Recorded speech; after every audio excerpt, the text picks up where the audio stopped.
Buenas noches. Hace poco más de una hora, el huracán Olaf tocó tierra muy cerca de Los Cabos, en Baja California Sur. El huracán entró como categoría 2. Se reportan vientos de más de 150 kilómetros por hora.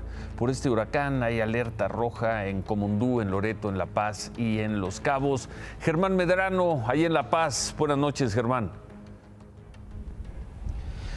Gracias, Ciro. Efectivamente, el huracán Olaf ha tocado tierra ya en el municipio de Los Cabos y por ello Protección Civil y sus brigadas han redoblado los esfuerzos en las zonas de alto riesgo que se encuentran en los municipios de Cabo San Lucas y San José del Cabo, donde se han aperturado 8 albergues para que poco a poco la población vaya ingresando a estos. Ya hay algunos ingresos durante estas últimas horas y bueno, se espera que en el transcurso de la noche pues haya todavía más. Lo propio se va a hacer en la ciudad de La Paz, donde también se espera el aumento de las ráfagas de viento y de la lluvia de este huracán Olaf. Los puertos continúan cerrados, Ciro, y los aeropuertos, hasta donde el clima lo permita, están en operación normal. Es el reporte desde Baja California Sur, Ciro. Muy buenas noches. Muchísimas gracias. Gracias y regresamos contigo hacia el final del programa.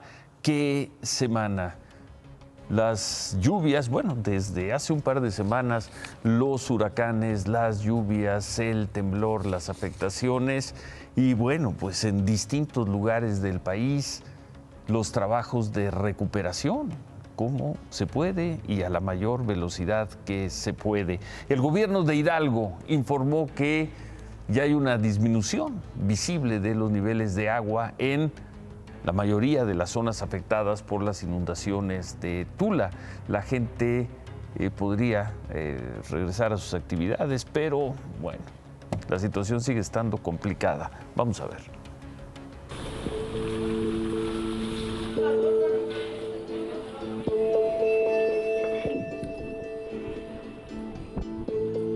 Sabían bien que habían perdido, que no les quedaría casi nada. Aún así, qué dura fue la realidad al bajar el agua. Sin pensarlo, al amanecer, los locales que habían quedado bajo el agua abrieron sus cortinas, solo para encontrarse un montón de lodo y mercancías inservibles. Faltaban manos, palas, trapeadores, guantes, limpiadores para lidiar con tanta porquería.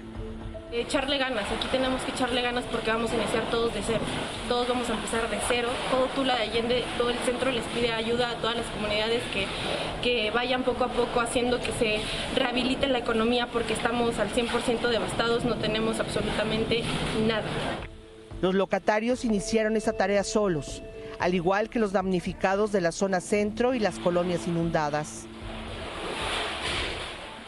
Estos son los muebles inservibles que están sacando de las casas, de los negocios, de los establecimientos. Nada sirve. Sociedad civil ha llegado hasta aquí para ayudar con ropa, con algo de comida, con víveres. Son los únicos que han llegado hasta esta zona para auxiliar a sus vecinos. No solamente estamos hablando de niveles altos de inundación que aquí alcanzó hasta los 3 metros, nos dicen los vecinos, también el caudal del río se llevó bardas, se llevó estructuras de varias casas. Este callejón, el Quetzalcóatl, era emblemático aquí en Tula, Hidalgo, y este es el panorama el día de hoy. Hay una queja fundada en muchas de las colonias y en muchos de los negocios. Es, ¿dónde está el gobierno municipal? ¿Dónde está el gobierno estatal? ¿Dónde está el gobierno federal?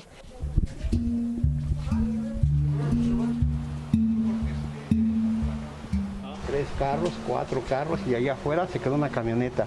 La puse en la esquina y la arriba hasta acá. La trajo desde allá hasta acá. Y vea. Su patio era muchísimo más extenso que esto. Sí, mire. Yo estoy pagando mis impuestos por este terreno, no es mío. Ajá. Yo entiendo, pero estoy al corriente con mis pagos, con mis impuestos, pero no hay apoyo de nada.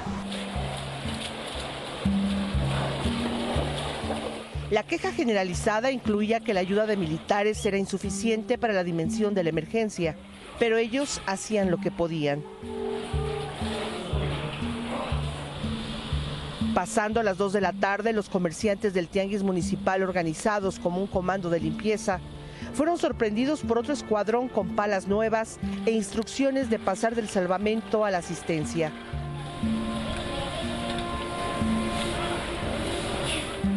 Aún así siguen faltando manos en esta Tula que ahora necesita desde lo más indispensable. No tenemos absolutamente nada para limpiar. Al rato la contingencia que se venga de sanidad hacia nosotros, quién sabe cómo esté.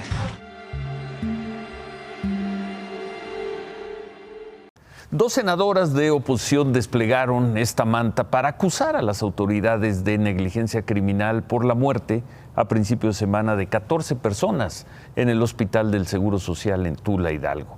Recordemos que creció considerablemente el caudal del río Tula. Las aguas, según se ha informado, afectaron áreas de máquinas del hospital. Según se ha informado, se produjo un cortocircuito, colapsó la planta de luz de emergencia.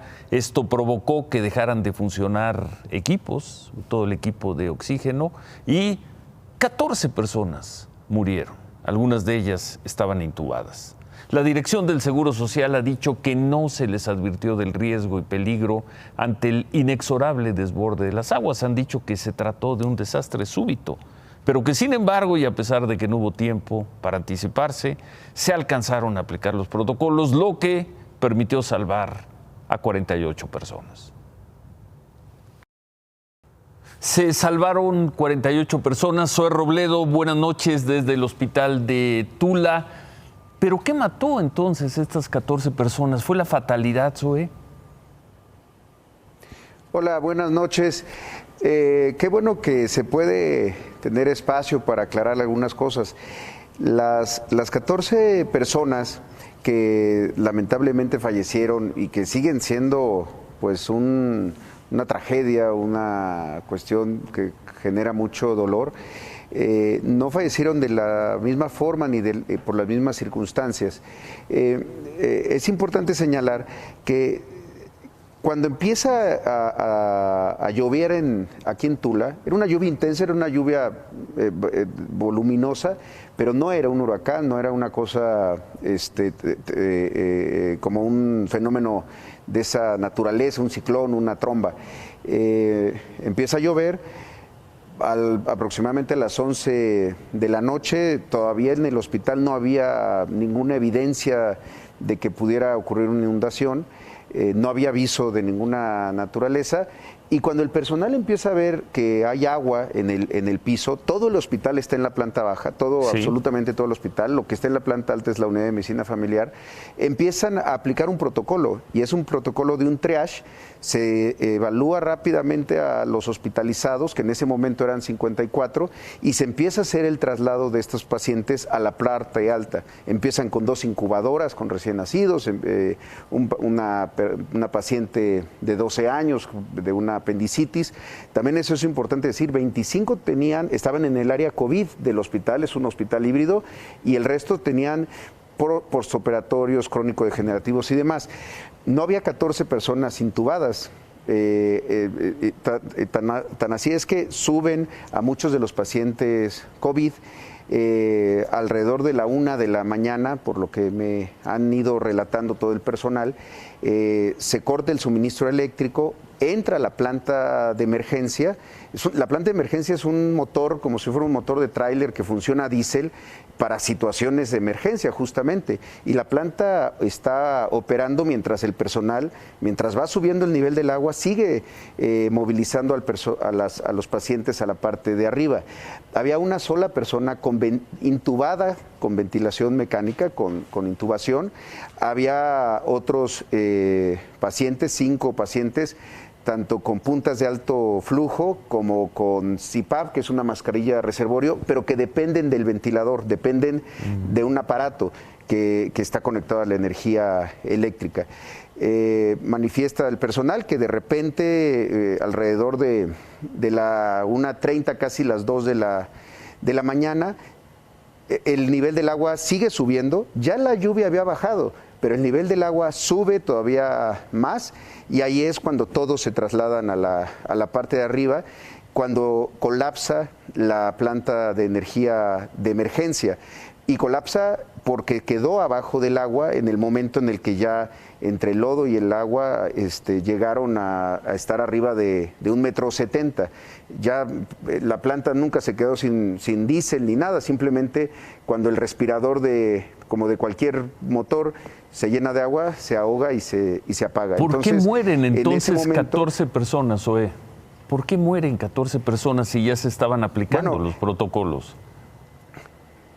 Primero porque todos tenían COVID, tenían 61 años en promedio, eran pacientes graves, 6 de ellos que se logran subir a la parte de arriba y con los tanques portátiles de oxígeno que había se conectan y fallecen por las cuestiones inherentes de la enfermedad. 6 más, como mencionaba, fallecen en el momento, 7 más, perdón, fallecen arriba, 6 abajo, que en el momento que se truena la palanca de emergencia, que estuvo funcionando más de hora y media, una persona fallece después de que fue trasladada a Magdalena de las Salinas en helicóptero, y en el traslado de la ambulancia un señor de 85 años que fallece en ese traslado. Todos los fallecimientos fueron, digamos, de pacientes que estaban en el hospital por COVID. Pero no hubo un ahogamiento, no hubo un asunto de estar bajo el agua, simplemente en el triage, quienes estaban con una ventilación mecánica que dependía de la energía eléctrica, el personal sabía que de desconectarlos para subirlos, pues el resultado hubiera sido igualmente fatal. Entonces no los dejaron atrás. Ya en ese momento el agua llegaba al cuello, pues. ¿Qué fue entonces? Que una de esta evacuación se debió haber hecho antes. ¿A qué se refiere con que si la evacuación se hubiera hecho antes? Pues si se hubiera tenido conocimiento que por lo que estaba ocurriendo en otras partes del país, en Ecatepec o en la Ciudad de México y en la propia lluvia aquí en Tula, se iba a incrementar la creciente del río y que se iba a inundar todo Tula, o por lo menos el centro de Tula, en donde se encuentra el hospital, el IMSS hubiera hecho lo que hace todo el tiempo, evacuar. ¿Pero qué falló entonces? Si no hay un aviso previo. ¿La información? Sí, claro, desde luego. La información de Protección Civil, ¿de quién? La información del Centro Nacional de Desastres. Es grave escucharlo en voz del director del Seguro Social, Zoé. Sí, y nosotros entendemos que esta situación puede ocurrir por diferentes razones, porque también quizá con los datos que se tenían en ese momento de Conagua, no se podía prever que iba a haber un incremento de ese nivel, pero ni el personal del hospital, los directivos del hospital, ni la jefatura de prestaciones médicas o la delegación o alguien a nivel central recibió una alerta en el sentido de que venía un desbordamiento del río y una situación de esta naturaleza. Permítame entonces frasearlo de esta manera: de haber tenido la información, ¿esas 14 personas no habrían muerto? Bueno, yo no puedo asegurarlo, pero sí, de haber tenido la información, si hubiera tenido tiempo y oportunidad para evacuar a todos los pacientes del hospital, o por lo menos haber tenido más tiempo para lo que hizo el personal siguiendo el protocolo, que era ponerlos a resguardo en la parte alta. ¿Qué hubiera ocurrido en un traslado? Eso pues es difícil saberlo, pero si se hubiera tenido más tiempo, pues sí, quizás se hubieran evitado defunciones, sin duda. Bien. Los respiradores, me queda la duda, ¿fallaron o no fallaron los respiradores? No fallaron los respiradores. De las 6 personas que estaban dependiendo su respiración de un ventilador, insisto, una sola persona estaba intubada, el resto estaba con ventilación de otra naturaleza. No es que fallaran los ventiladores. Los ventiladores están conectados a la energía eléctrica y tampoco es que fallara la planta de luz. de emergencia después del corte del suministro. La planta entró, pero la planta, una vez que tiene agua arriba de 1.70, que está bajo el agua, tampoco puede seguir funcionando, y en ese momento se para. ¿No hubo entonces una cadena de negligencias? Pues mira, yo difícilmente puedo ser quien señale eso. Estamos nosotros colaborando con las investigaciones y creemos que tiene que llegarse a la verdad. ¿Cuándo y con cuánto se va a indemnizar a los familiares de las personas que murieron? ¿Cuándo y con cuánto? Primero se tiene que terminar de hacer la parte que corresponde. Hoy se terminó de hacer la entrega de los cuerpos a los familiares. Había quienes principalmente eran pensionados del Seguro Social, quienes estaban en el hospital. Había otros que eran beneficiarios, personas de edad avanzada, pero que se tienen que revisar en todos los casos la pensión, a quién le corresponde y demás, y además de otros apoyos de los gastos funerarios y otros apoyos, el programa de deudos. Y después se tiene que hacer una revisión para hacer una indemnización. Bien. Pero primero se tiene que hacer lo que es que está por ley establecido en el Seguro Social en términos de los derechohabientes y las condiciones de la derechohabiencia. Gracias, Zoé. Buenas noches. Muy buenas noches, Ciro. Bueno, la explicación de la autoridad, ahí está. No hay no se puede en este momento determinar, como decía el director del Seguro Social, cuándo y cómo, por cuánto se indemnizará a los familiares, y nos informan también del Seguro Social que tampoco hay posibilidad de fijar una fecha de reapertura de este hospital. Nos dicen que los servicios se seguirán dando en hospitales cercanos, pero que hoy no se puede fijar una fecha para la reapertura. Fuertes palabras del director del Instituto Mexicano del Seguro Social, haciendo señalamientos a la falta de información, a la falta de anticipación, a la capacidad de diagnóstico que tuvieron los responsables de manejar la información meteorológica. Vamos a ver estas imágenes. Así está esta noche el Hospital del Iste de Acapulco, a 2 días del sismo que afectó al puerto. En el estacionamiento y patios se colocaron carpas para atender a los pacientes. Las salas resultaron con daños superficiales, como paredes y plafones. Lo mismo se ve en el Hospital Donato Alarcón de la Secretaría de Salud Estatal. Aquí el sismo provocó ruptura de azulejos y plafones y se sigue haciendo la evaluación. Los pacientes que se atienden en las carpas no están hospitalizados por coronavirus. La situación en Acapulco, hay muchas versiones. Se está hablando en algunos lugares de daños estructurales antes de hacer los peritajes. Se está manejando mucha información. Viene cambio de alcaldía en unas semanas en Acapulco, y bueno, vamos a seguir ese tema. En otras cosas, cambiando, regresaremos al tema de las lluvias, de lo que está pasando en Baja California Sur en unos momentos, pero vamos a ver estas imágenes y preguntamos, ¿qué diablos está pasando en México? Un tráiler se fue así, contra un taxi, y al menos, pues, ¿cuántos hay? 1, 2, 3, 4 autos. Esto ocurrió en la avenida Añil, en la alcaldía Iztacalco. A pesar de que las personas que estaban ahí le pedían que se detuviera, el conductor de tráiler pues seguía acelerando. La Secretaría de Seguridad de la Ciudad de México informó que la versión del conductor fue que no pudo frenar a tiempo, por lo que impactó contra los vehículos. Pues no pudo frenar, pero parecía que seguía acelerando. Debido a esto, los conductores afectados se fueron contra el conductor del tráiler y su acompañante, y se fueron así.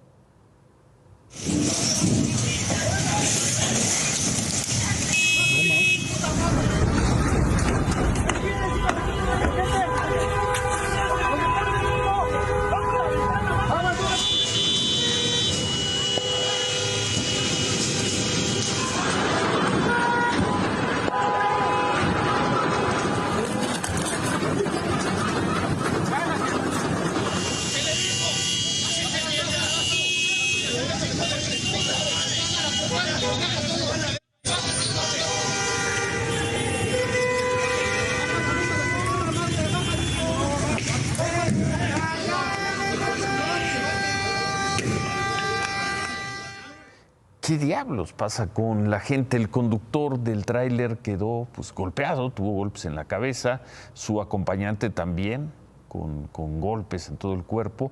Luego de esto, el hombre fue detenido y enviado enviado al Ministerio Público, donde estaba rindiendo su declaración. Iba en estado de embriaguez. ¿Por qué hizo eso? ¿Por qué siguió acelerando?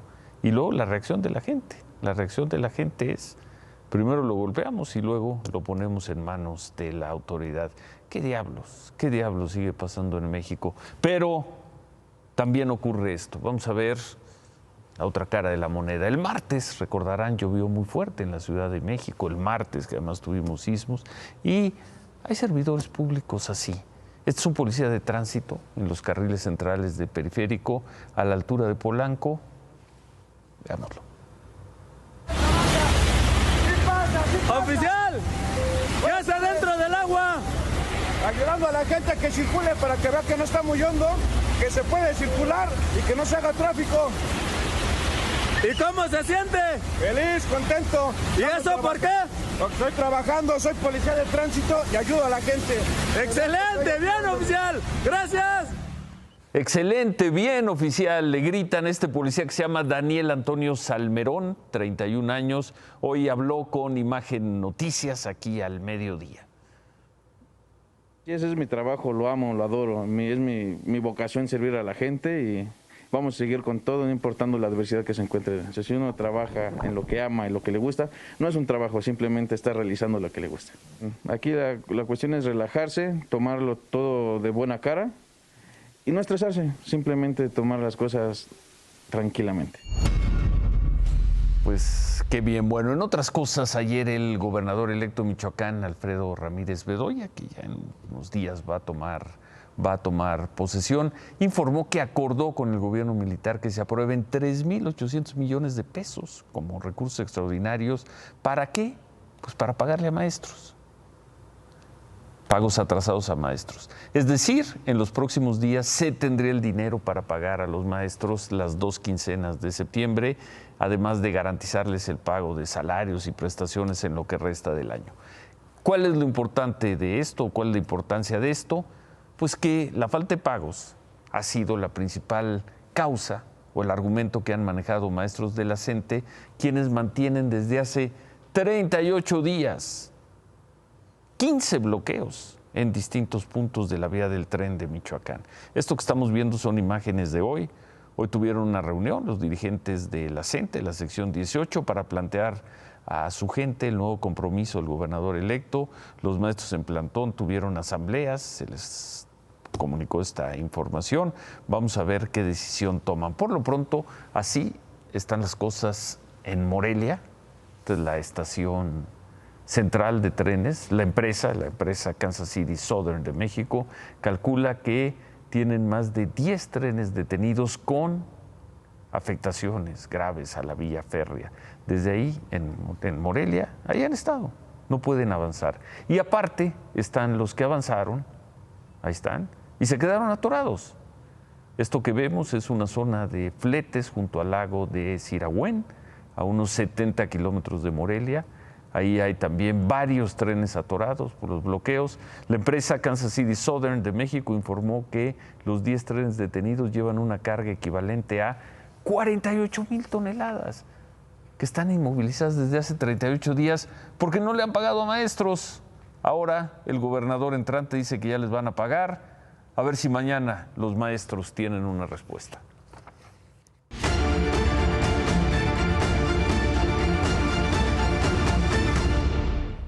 Y hace 8 días, el jueves, abrimos aquí el caso de la niña Zulma de Veracruz.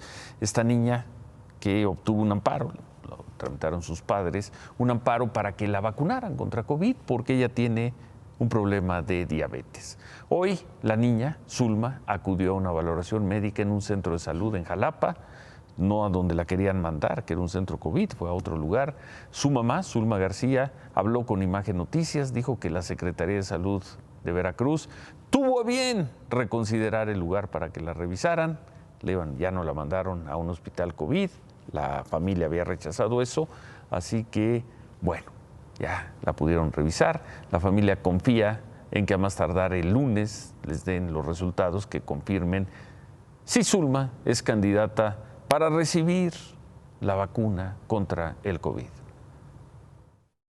El día de hoy fue un gran cambio. En primera, porque sin meter documentación de por medio todavía o buen acuerdo, sí nos contactaron. Ahí fue de forma personal, nos contactaron para ofrecernos la valoración de mi hija en otro centro de salud.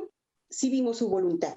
Entonces, por eso sí confío, sí creo que ya haya retomado el camino que desde un principio debió haber tenido el asunto, ¿no? O sea, la vacuna. Lo vemos más cerca, no puede ya ser más dilatorio. Bueno, la señora dijo además que pues ven buena fe en las autoridades de Veracruz y que esperan que la vacuna de su hija pues ya no haya reparos y que la próxima semana la estén vacunando. ¿Cómo va la vacunación? Subiendo, aumentando poco a poco. Arriba otra vez, qué bueno, por arriba del 500,000. Ojalá se mantenga. Este es el promedio, lo tienen en pantalla, de los últimos 7 días. Por segundo día consecutivo, hoy se aplicaron en las últimas 24 horas se aplicaron 800,000 vacunas. En las últimas 24 horas se registraron por la Secretaría de Salud 730 muertes por COVID. Y en el ejercicio que hacemos todas las noches, la suma de la Secretaría de Salud más el Registro Civil ponen a México en personas reconocidas, muertas por COVID, muy cerca de las 400,000. En las últimas 24 horas sigue bajando el ritmo de contagios, de nueva cuenta por debajo de los 15,000 casos. En otras cosas, esta mañana una imagen pues fuera de lo común. Fue detenido un empresario, el empresario Alejandro del Valle, pues hasta donde entendemos el presidente de la aerolínea Interjet. Agentes ministeriales de la Fiscalía de la Ciudad de México lo detuvieron por ahí de las 10 de la mañana, ni más ni menos que en el Club de Industriales, en el emblemático, en el mítico, en el concurrido Club de Industriales de Polanco. El señor del Valle está acusado de fraude. Sin embargo, el Consejo de Administración de Interjet informó que ese supuesto fraude no tiene nada que ver con el adeudo fiscal de la empresa, por el cual está en problemas el señor Miguel Alemán Magnani. Esta acusación tendría que ver con un crédito que el empresario no ha pagado y que obtuvo para la compra de otra empresa, para Grupo Radiópolis. Queda por lo pronto esa imagen, un empresario detenido en las puertas del Club de Industriales.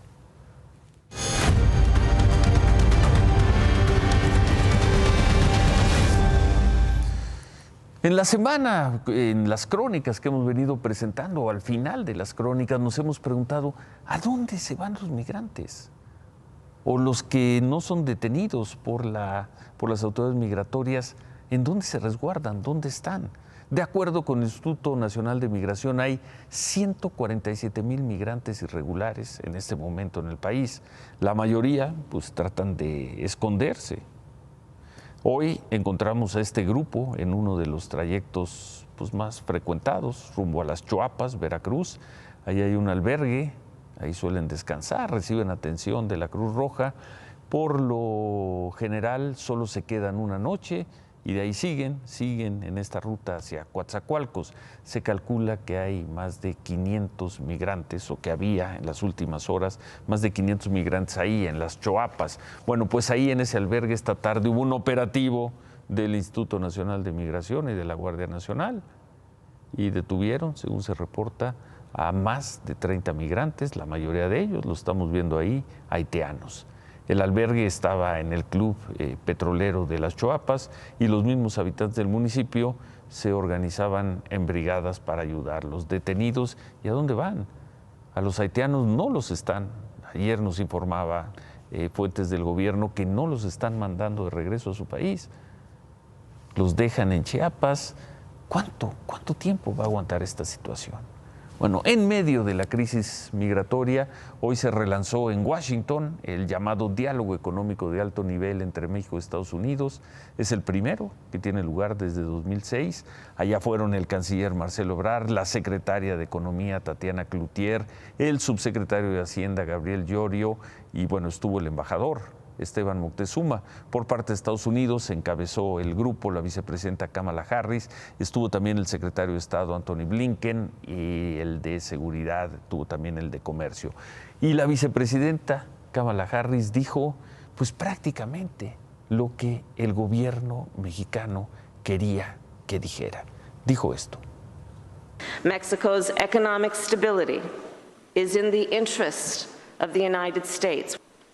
And we will create jobs for the people of southern Mexico and Central America. Together, the United States and Mexico will set an example for what is possible in the Western Hemisphere.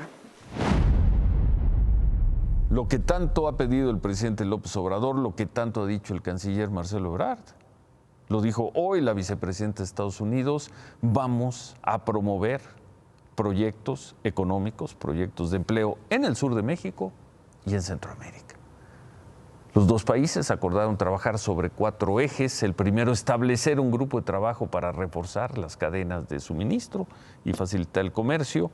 El segundo es la inversión, esta de que hablaba, en el sur de México y Centroamérica, con un enfoque para detener la migración. El tercero habla de combatir amenazas cibernéticas, mejorar la información de datos, y el cuarto es la inversión enfocada a poblaciones vulnerables. Al término de la reunión, el canciller Ebrard dijo que el próximo encuentro será en noviembre para darle seguimiento a los objetivos, particularmente en cuanto a migración. Fue una reunión exitosa. Debe invertirse en Centroamérica porque es obvio por los flujos migratorios que hay un problema serio ahí. México habla en función de qué, de la convicción de que solo con una inversión cuantiosa, relevante, las personas que están migrando, sea de México o de Centroamérica o de otros países, podrán migrar por razones de que es una opción y no una migración forzosa. Lo veremos. El canciller Ebrard dijo también que le plantearon a Estados Unidos la reapertura de la frontera terrestre, aunque no hay una fecha. También confirmó que este año habrá una reunión entre los presidentes López Obrador y Biden, aunque tampoco hay fecha.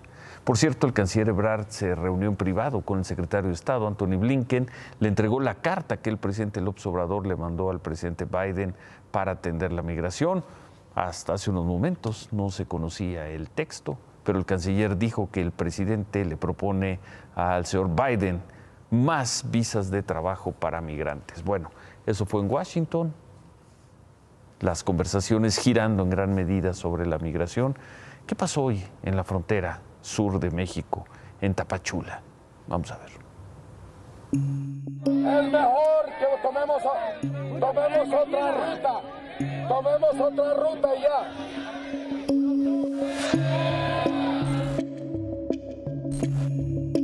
Bien sepan que Irineo Mújica, con Pueblos Sin Fronteras, sin Pueblos Sin Fronteras, no tiene miedo. Defensor de derechos humanos, personaje destacado de las grandes caravanas migrantes del 2018, Irineo Mújica está de vuelta. Regresó a Tapachula. Aquí apareció en junio de 2019, luego de que fue detenido y acusado de tráfico de personas por autoridades federales. Aquí, frente a la estación migratoria Siglo XXI, se encadenó e hizo una huelga de hambre en octubre de 2018. Y en agosto-septiembre de 2021 otra crisis migratoria lo trae de regreso. Y advierte que habrá huelga de hambre a partir del lunes y una nueva caravana el 15 o 17 de septiembre. Comenzaremos con un ayuno y vamos a hacer lo que necesitemos hacer para que paren estas agresiones, para que pare la cárcel que tienen aquí. Mújica apareció en la Oficina Regional de la Comisión Nacional de Derechos Humanos. Acompañó a Luis Villagrán, otro activo defensor de los derechos migrantes, a revisar la denuncia que presentaron contra 3 agentes del Instituto Nacional de Migración por los abusos cometidos el 28 de agosto. Entonces, durante un operativo para detener a una caravana de migrantes en Huehuetán, Chiapas, fueron grabados golpeando a un hombre. La denuncia señala a Jorge Alejandro Palau, director de la Estación Migratoria Siglo XXI, y a los agentes Ciro Hernández y Aldo Iván Robledo. Hasta hoy solo existe la palabra del presidente López Obrador de que 2 de ellos fueron sancionados. ¿Quiénes? Luis Villagrán entregó evidencia fotográfica, videos, declaraciones de migrantes, pero no ha visto ningún oficio que documente una sola sanción.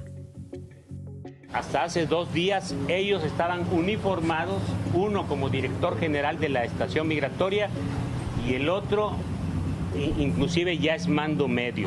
Aldo Iván Robledo Páez es mando medio. Este jueves las carreteras para salir de Tapachula estuvieron vacías. El Instituto Nacional de Migración ocupó todos los retenes instalados en este camino hacia el norte del país. Y en el centro de la ciudad, lo mismo. 1, 2, cientos, miles dedicados a esperar. Dando vueltas en el parque, en las calles de Tapachula, ciudad en la que ninguno de ellos quiere estar. Un día más en la frontera sur. En otras cosas sobre el tema de la despenalización del aborto, hoy el arzobispo primado de México, Carlos Aguirretes, calificó la decisión de la Suprema Corte de Justicia como una falsa salida para las mujeres que tienen un embarazo no deseado. Para el arzobispo, atentar contra la vida es atentar contra Dios. En esta carta también escribe que los derechos de la mujer no pueden ir en contra de los derechos universales, como es el derecho a la vida. Firme pero muy mesurada respuesta de la Iglesia Católica. Vamos a hacer una pausa, vamos a regresar a Baja California Sur y vamos a tratar de entender esto, que si es así, parece demasiado bueno para ser así. Profesionales o ciertos profesionales que ganen hasta 290,000 más o menos, 290,000 pesos mensuales. Y desde luego todos los que ganen menos de eso van a pagar 2.5% de impuesto sobre la renta. ¿Es así? ¿Así de bueno? Volvemos con eso. Vamos a ver esto que seguramente se va a discutir en la Cámara de Diputados en los próximos días y en el Senado, porque es parte de la Ley de Ingresos. La Secretaría de Hacienda propuso dentro del paquete económico 2022 un nuevo régimen simplificado, se llama Nuevo Régimen Simplificado de Confianza. ¿Qué es lo que busca? Que los contribuyentes o ciertos contribuyentes profesionales puedan pagar los impuestos de una manera sencilla, rápida y eficaz. A cambio de eso, obtendrían esto. El régimen simplificado de confianza será aplicable para quienes cobren por honorarios bajo los conceptos de actividades empresariales, profesionales o que otorguen el uso o goce temporal de bienes. ¿Qué cambia? Se reducen las tasas de impuestos sobre la renta para quedar así. Quienes ganen menos de 300,000 pesos al año, unos 25,000 pesos mensuales, solo deberán pagar el 1% de ISR, es decir, 250 pesos al mes. Esta tasa irá aumentando hasta llegar a un máximo de 2.5%, que será aplicable a quienes ganen desde 2,5 millones hasta 3,5 millones anuales. Es decir, quienes ganen hasta 290,000 pesos mensuales, solo tendrán que pagar 7,200 pesos de impuestos sobre la renta. En el régimen actual, el ISR va de un 2% hasta 35% dependiendo de los ingresos. Además de la reducción de tasas, este nuevo régimen busca una reducción de trámites para que los contribuyentes no se vean en la necesidad de contratar contadores o gestores para que paguen sus impuestos. No se podrán realizar deducciones y los contribuyentes podrán obtener su línea de captura de pago de impuestos directamente del portal del SAT. Este régimen será aplicable para quienes ganen hasta 3,5 millones de pesos al año, que representan a 8 de cada 10 contribuyentes del país. Con esto, el gobierno busca incrementar el padrón de contribuyentes, atrayendo a quienes están en el sector informal. calculan que el padrón aumente hasta 30%. ¿En verdad esto va a ser así? Vamos a darle seguimiento al tema. Bueno, recibimos una comunicación del Club de Industriales, donde fue detenida esta persona, este empresario, el señor Del Valle. ¿Qué dice el Club de Industriales? Dice, en relación con la nota publicada el día de hoy en las redes sociales y distintos medios de comunicación, queremos aclarar que la detención del señor Alejandro Del Valle no se llevó a cabo en el Club de Industriales, como se ha referido. El señor Del Valle no es socio nuestro y no se encontraba en las instalaciones del Club de Industriales el día de hoy. El reporte de nuestro equipo de seguridad es que él estaba dentro del Hotel Marriott, el Club de Industriales está dentro del Hotel Marriott, y al retirarse se llevó a cabo dicho operativo afuera del edificio. Sin más por el momento, mandan un cordial saludo, pues al menos por lo que toca a nosotros, así lo informamos, afuera del Club de Industriales. Vamos a hacer una pausa, vamos a regresar, ¿qué es lo que está pasando en Los Cabos, en Baja California Sur? Volvemos. Como informamos al inicio del programa, el huracán Olaf tocó tierra hace un par de horas en Los Cabos, Baja California Sur, como categoría 2, debido a los fuertes vientos. Hace un momento se informó que el aeropuerto de La Paz va a quedar cerrado hasta las 5 de la mañana, cuando menos, para verificar la situación, pero cuando menos cerrado hasta las 5 de la mañana. De acuerdo con Conagua, además de las lluvias y fuertes vientos en Baja California Sur, Olaf afectaría con lluvias muy fuertes a Sinaloa y Nayarit. Estas son imágenes de esta noche en Los Cabos. Vamos a ver.